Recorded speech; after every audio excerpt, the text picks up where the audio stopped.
turn with me to the book of Deuteronomy. I love the Old Testament. Really love the Old Testament. Lots of lessons. So Deuteronomy chapter 11. Deuteronomy chapter 11. I'm going to read from verses 8 and probably finish with verse 26. Chapter 11, verses 8 to 26. Deuteronomy chapter 11, 8 to 26. And today I want to talk about the blessing of obedience. Now, we all know that it's not good to disobey, but sometimes we seldom realize that there are consequences of disobedience. We surely know that it's not good to disobey. We know that. But what we don't realize is not that it's not just not good to disobey. We don't realize that in disobedience, there are consequences. And very, very interestingly, God's trying to give us some instructions here. So Deuteronomy 11, 8 to 26, the blessings of obedience. Therefore, be careful to obey every command. Okay, so there's two words here. One is there's obey, and the second one is command. It's not a request from God. God's not saying, hey, if you like to, if you feel like, do it. No, he says, first he says, obey. And then he says, command. A command is not an option, it's like an order, right? So, it says, obey every command I'm giving you today, so you may have strength to go in and take over the land you're about to enter. Now, note that word strength. Sometimes we ask God, give me strength, God, right? Where do you think God gives strength from? Strength is not available in the store or in the church or in the Bible college. You don't get strength from there. It says, if you obey my commands, you will get strength. So where is strength? Strength is in obedience. Sometimes we think, oh, I will study 100 Bible verses. I'll go to church not once, twice. I'll go to this meeting and that meeting, so I'll get strength. You don't get strength in meetings in church. Those are events, by the way. Those are programs. Nothing wrong with events and programs. But it says here, if you obey, then you will have strength. So which tells us, to get strength, obedience is the factor. Right? It says you will get strength to go in and take over the land you're about to enter. If you obey, you will enjoy a long life. It says, if you obey. So if you don't obey, what happens? It's the opposite of if you obey.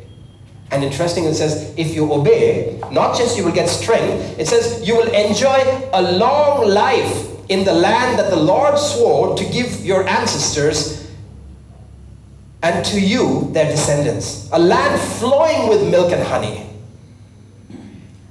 Sometimes we think about long life. Everybody wants to live a long life. Nobody wants to live a short life. And we try to, eat well, eat healthy, go to the gym, cut short our bad habits, which is nice. No smoking, no drinking, that's fine. But no smoking and no drinking doesn't give you long life. Did you know that a lot of people who are chain smokers live longer than people who don't smoke? Information. I'm not promoting smoking. Just information. There are lots of people who drink, really drink, and they live longer than those who have never even touched alcohol. Again, I'm not promoting alcohol, it's information. It says long life comes in obedience. And the strength also comes in obedience. You'll enjoy a long life in the land that the Lord swore to give you and to your ancestors. A land flowing with milk and honey. For the land you are about to enter and take over is not like the land of Egypt, from which you came, where you planted your seed and made irrigation ditches with your foot, as in vegetable gardening. Now see, there's two comparatives that God's giving here.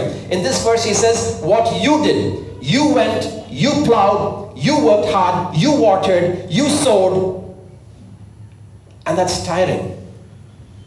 How many of you like to have a garden and somebody does all the work for you and you just pluck the fruits and vegetables and eat it? Isn't that nice? Yesterday I was talking with Gomati and Justin and asking them, how about if you buy a car and you have a driver for free and you just have to relax at the back and enjoy the ride. Wouldn't that be nice? You know, what God's trying to actually tell us is, I want to be your driver. You don't have to hire anybody. Sit, enjoy the ride. You can sleep, you can open your laptop, you can talk on your phone. You don't have to be worried that the driver will crash somewhere and kill you. Today, sometimes when people hire drivers, they're scared that they can't sleep. My dear classmate friend, just a few days back, he lost his driver. And every time he drives from Chennai and comes here, he doesn't sleep in the car. I said, what? I said, man, you have a driver, man. You can just relax and come. He says, no. If I close my eyes, the guy will meet with an accident. Then why even have a driver? Is my question. The whole privilege of having a driver is so you stay fresh, you stay nice, you stay enjoying, and someone does your job. You see, that's what God wants to do. He says, you have been working with irrigation ditches, with your foot as in a vegetable garden. Now, in 11 it says, rather, the land you will soon take over is a land of hills and valleys with plenty of rain, a land that the Lord your God cares for. He watches over it through each season of the year. You know what God is telling? He's saying, all this while you were doing things, your land, your sowing, your plowing, your work, your labor, your efforts, I'm taking you from all your to my. I'm going to do it right now. Now, this is talking about literally a land flowing with milk and honey, and God taking the Israelites from this slavery into a land of promise and stuff like that. But I want to translate this into the times that we are facing right now, especially this whole year. It's not been a very nice year for all of us. It's been a very stressful and a very, very painful year. And I believe that God's telling us this pain of what you're going through is going to change in 2021. I'm going to do things for you. All this whole year, you were taking yourself. You were trying to save. You were trying to make things happen. I want to start doing things for you. Take you to a new fresh year, a new fresh beginning. That's what I feel God telling us this morning. He watches over it through each season of the year. In verse 13 it says, if you carefully obey all the commands I am giving you today, and if you love the Lord your God and serve him with all your heart and soul, verse 14 says, then he will send the rains in their proper season, the early and late rains, so you can bring in your harvest of grain, new wine, olive oil. He will give you the lush pasture lands for your livestock and for yourselves. Will have all you want to eat. Look at this way. All this while, it might be just this year, it might be the last few months or last few years, you've been working things for your life. We're all in the same boat, by the way.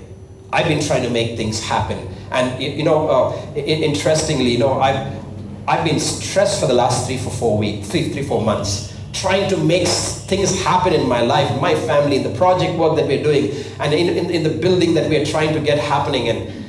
And a few weeks back, I was so distressed, I was so broken and hopeless. I just lost all hope. I messaged my engineer and I said, Thambi, stop the project. Let's stop the work. I don't care. When I get the money, let's continue to work, even if that be 6 months from now.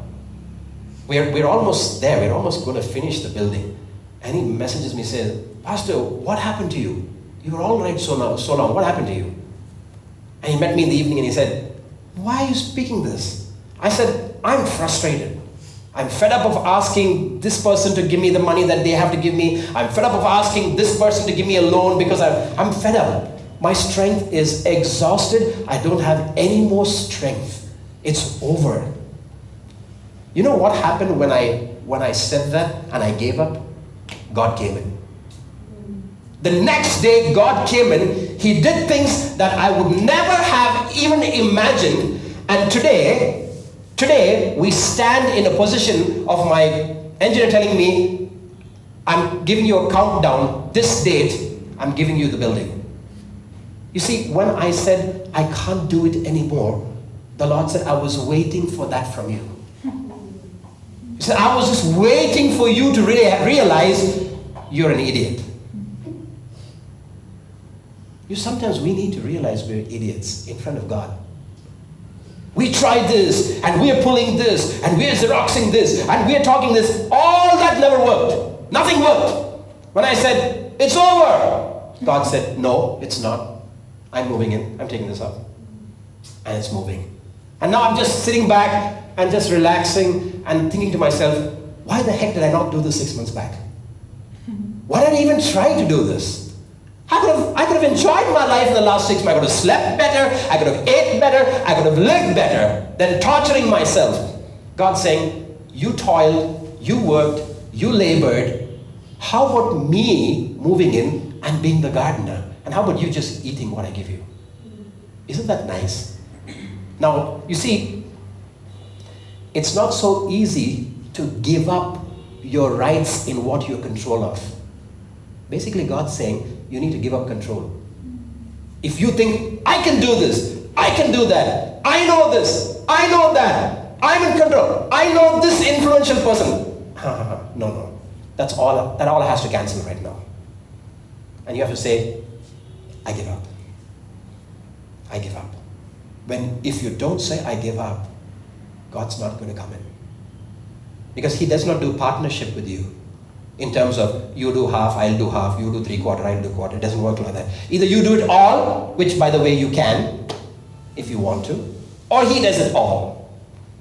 It's no half-half. The only half that you need to work out is your obedience, your patience, and your faith. That's the only thing you need to work out. Nothing else. And it says, I'm going to take care of this land. He watches over it to the season. If you carefully obey all the commands I'm giving you today, and if you love the Lord your God and serve Him with all your heart and soul, loving and serving God with all your heart and soul, not with your intellect, not with your theology, not with your Bible knowledge, not with all your experiences, with your soul and your heart, loving God, then I will send the rains in their proper season, the early rains, so you can bring in your harvest. In verse 16 it says, but be careful. But be careful. Don't let your heart be deceived. The heart is so vulnerable that the Bible says it can be deceived very easily. And we're talking about the heart. We're not talking about any other part of the body, the heart. The heart is the prime factor of your body. It is the main element of your body. It says, be careful. Don't let your heart be deceived, so that you turn away from the Lord and serve and worship other gods. If you do, the Lord's anger will burn against you. He will shut up the sky, and hold back the rain, and the ground will fail to produce its harvest. Then you will quickly die in that good land the Lord is giving you. Interestingly, God says, I will give you the good land. I will give you the blessing. I will give you the good life. But if you don't follow the Lord with your heart and your soul, in that blessing you will die. God's saying, I will give you the blessing. I will take you into the blessing.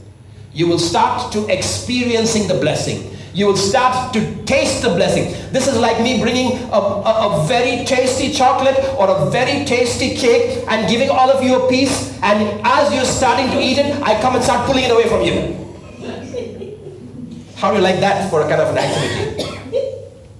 The tastiest cake in town, I give it to you and you start eating it. You just take one bite, I pull it out from you and say, I just wanted to let you know how it tastes. Sorry, you can't finish it.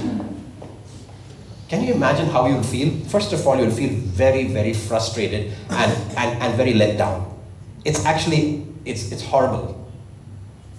God says, I will give you the blessing. In the blessing, you will die. You know what is it to die in the blessing? It's even worse than not being blessed.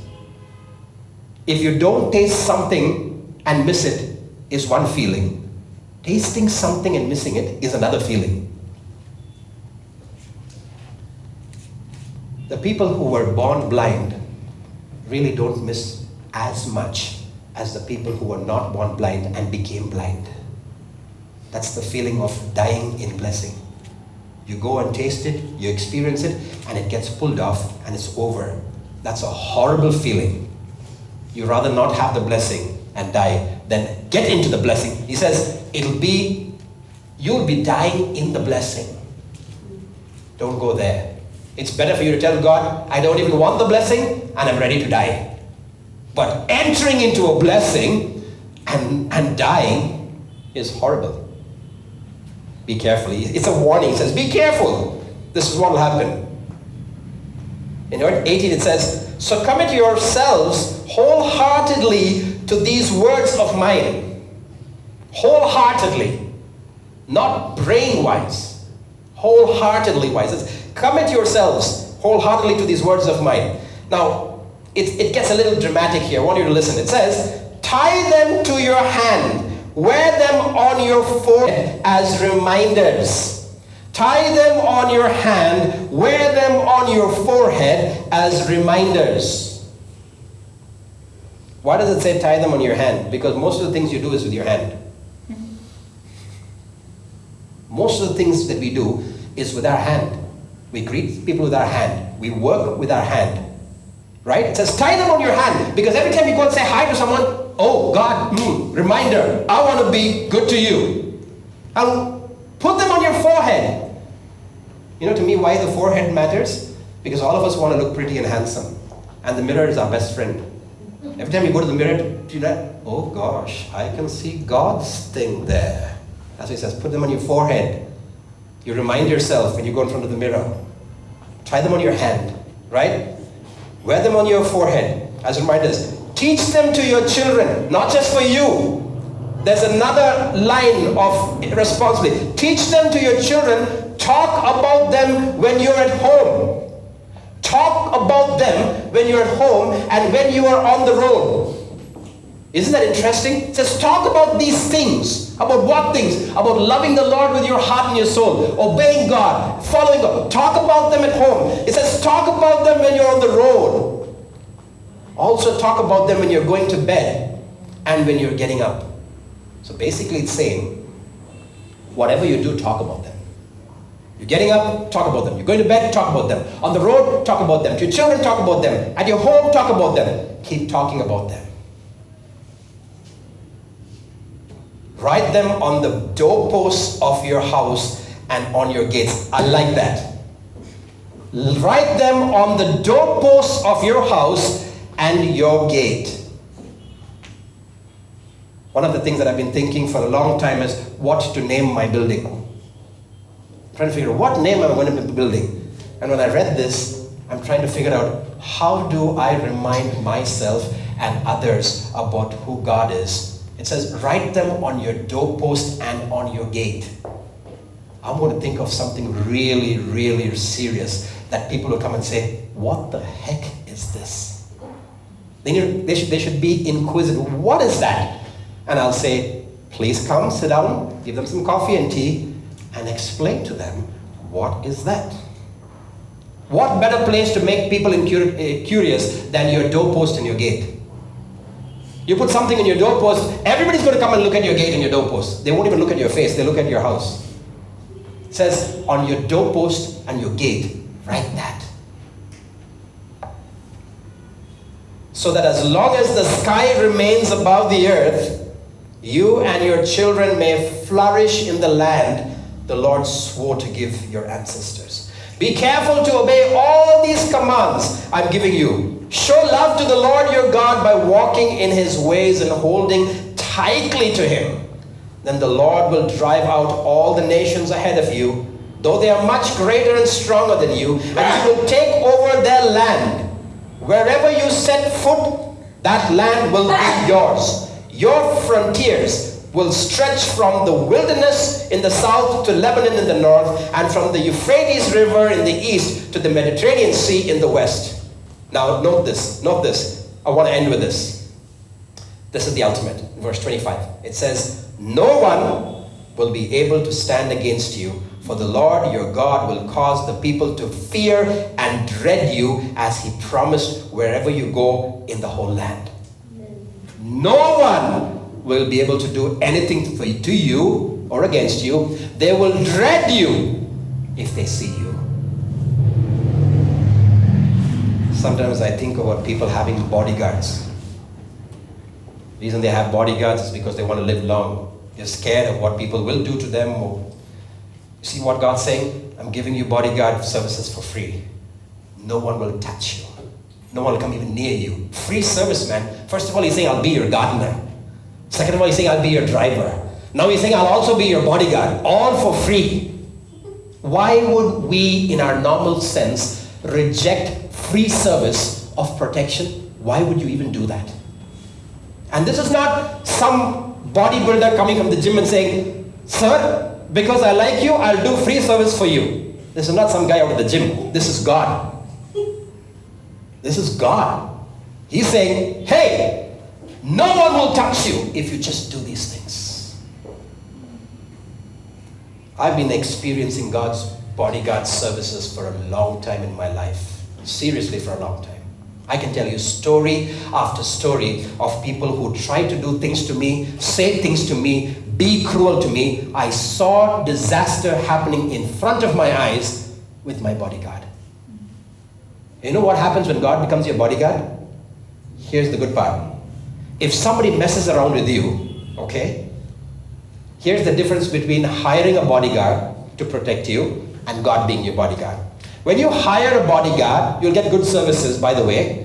When someone tries to attack you, the guy's going to come here, defend, maybe attack back and protect you, right?